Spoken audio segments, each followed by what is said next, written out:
Test of Bengal, সব থেকে সহজ পদ্ধতিতে রান্না শেখার ঠিকানা। আজ রান্না করছি মাছের তেল দিয়ে বেগুন চচ্চড়ি।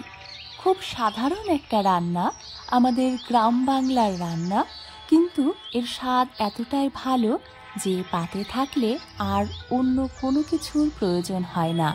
ওই দিয়েই এক থালা ভাত নিমেষেই খাওয়া হয়ে যায়।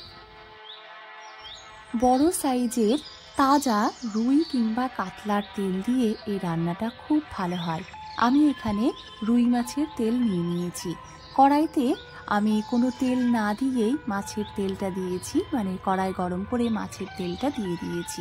যদি মনে হয় যে কড়াইয়ে সামান্য তেল দেব, তাহলে হাফ চা চামচ মতন তেল দিতে পারেন। নুন হলুদ মাখিয়ে মাছের তেল দিয়ে দেওয়ার পর তেলটা যখন পুরো গলে গেল, তখন আমি একটা বেগুন ছোট ছোট করে কেটে রেখে কিছুক্ষণ ভেজে নিলাম। সামান্য ভাজা হলে তাতে দিয়ে দিচ্ছি একটা বড় সাইজের পেঁয়াজ কুচি, সাথে দিয়ে দিচ্ছি সামান্য হলুদ আর পরিমাণ মতো লবণ,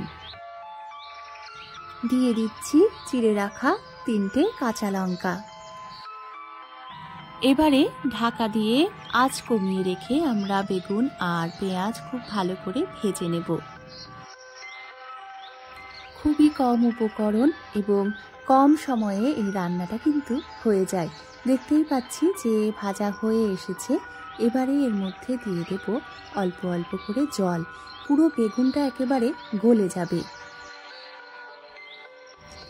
আমার ভিডিও যারা প্রথম দেখছেন বা নতুন দেখছেন, কিংবা এখনও যারা সাবস্ক্রাইব করেননি, তাদের বলছি তারা সাবস্ক্রাইব করে বেল আইকনে গিয়ে অল নোটিফিকেশনটা অন করে দিন, কারণ উনুন টেস্ট অফ বেঙ্গল হচ্ছে সহজে রান্না শেখার ঠিকানা।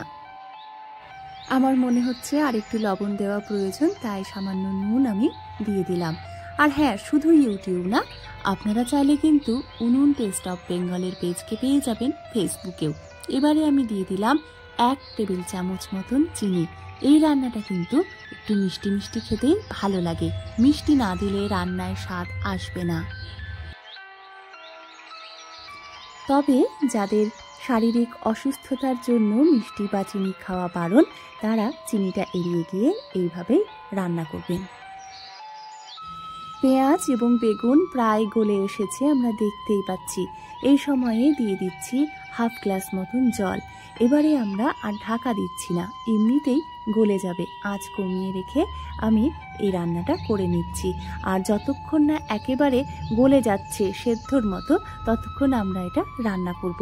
দিয়ে দিলাম জিরে গুঁড়ো। জিরে গুঁড়োটা আমি প্রথমে দিতে ভুলে গেছিলাম, এখন আমি দিয়ে দিলাম। আমি আপনাদের কাছে সবসময় একটা বার্তা পৌঁছানোর চেষ্টা করি, খাবার এবং জলের অপচয় করবেন না, খাবার ভাগ করে নেবেন, এতে ভালোবাসা বাড়ে। ভিডিওটা যারা দেখছেন তাদের বলবো যে আপনারা কোথা থেকে দেখছেন, আর আপনাদের কোনো মতামত থাকলে অবশ্যই কমেন্ট করে জানাবেন, এতে আমার খুব ভালো লাগবে।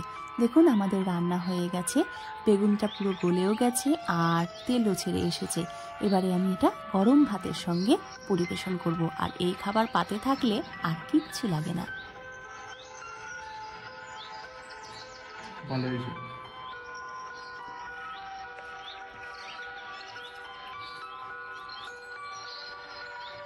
এই দিয়ে এক থালা ভাত কি খাওয়া যাবে? খুব খাওয়া যাবে, খুব ভালো হয়েছে। বন্ধুরা, আমার ভাই এই দিয়েই কিন্তু আজকে পুরো ভাতটা খেয়ে নিল, মাছের বাটিটা পাশে সরিয়ে দিয়েছে সে। এই রেসিপিটা আপনারাও ট্রাই করুন, আশা করি ভালো লাগবে। আর ভিডিওটা শেয়ার করে নেবেন, কারণ শেয়ারিং ইজ কেয়ারিং।